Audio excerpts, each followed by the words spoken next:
This is our last full day, day 5, and papunta kami ngayon sa Ocean Park. Isa din to sa madaling puntahan kasi meron siyang designated MTR station. May questions din about octopus card, and meron na si Regan, meron siyang sariling child octopus card. Sa nabasa ko, I think ages 2 and below, libre pa sila sa MTR.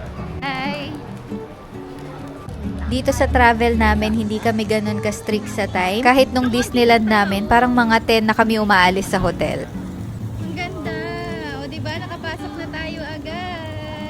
Sa admission ticket namin, nasa 3,100 pesos per person. And iba naman yung rate para sa bata, nasa 1,900 pesos. Sanrio din yung theme nung visit namin, kaya ang daming mga cinnamon roll, Hello Kitty, ang daming cute spots para mag-picture. Pagpasok namin, dinownload agad namin yung map ng Ocean Park kasi sobrang laki niya. Divided siya into 2 parts, the waterfront and the summit. And heads up lang, sobrang laki pala talaga ng Ocean Park. Mga bato, ang layo naman.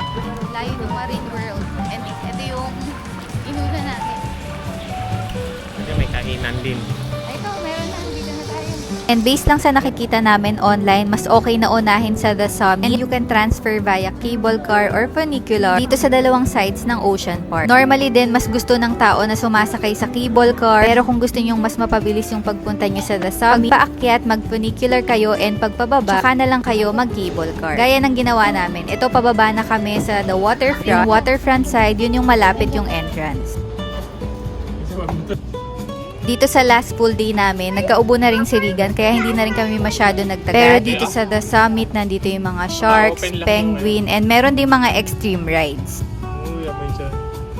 Pababa ng the waterfront, nakita nyo naman wala pang pila. And in fairness, nakakatakot sumakay dito sa cable car na to kasi sobrang open niya. Buti na lang hindi nila pinupuno yung cable car.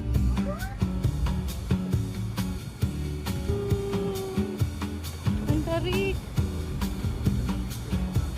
Nakabalik na kami dito sa the waterfront side. Ito na yung malapit sa entrance. Dito maraming mga pangbatang ride. At inisa-isa na namin yung mga attractions na pwede naming puntahan.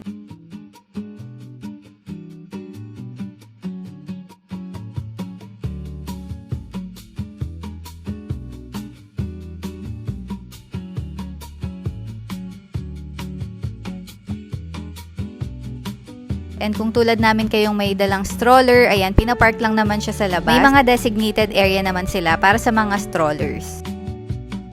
And this is around mga 2 to 3 p.m. And halos tulog yung mga batang pandas dito kasi parang siesta time na nila. And ang galing din kasi natetest yung discipline ng mga anak natin dito. Kasi kada attraction, meron silang mga rules, bawal magingay, bawal tumakbo, may mga bawal hawakan. And so far, nakikinig naman si Regan. Since maiksi lang yung pila, halos lahat ng mga pangbatang rides sinakyan namin. Pero may mga saradong rides din, may saradong kainan. Tuloy-tuloy lang yung lakad namin, pasok namin sa mga attractions. Kasi hindi naman ganun katao dito sa Ocean Park. Well, based ito sa experience namin, hindi siya ganun katao. And sobrang laki niya, kaya parang hindi mo ma-feel yung siksikan unlike sa Disneyland.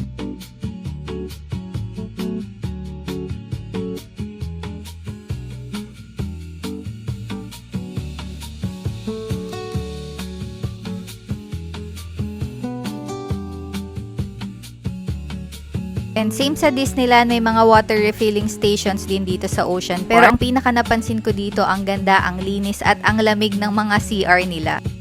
May pinuntahan pa kaming isang attraction dito sa The Giant Panda Adventure, and buti na lang gising yung mga pandas. Sobrang laki nila at nakakatuwa kasi napanood namin silang kumakain.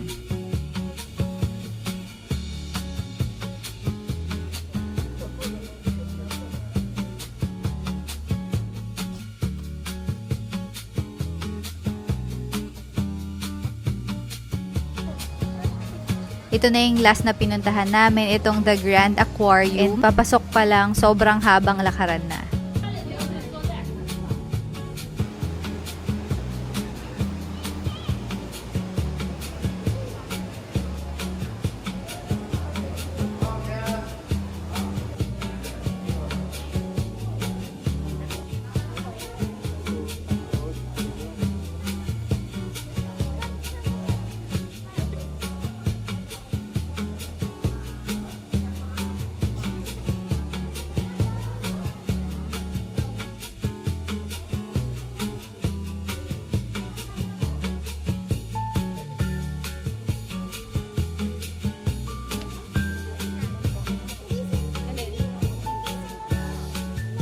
And since hindi namin to nagawa sa Disneyland, dito na in-enjoy ni Regan itong mga bubble machine.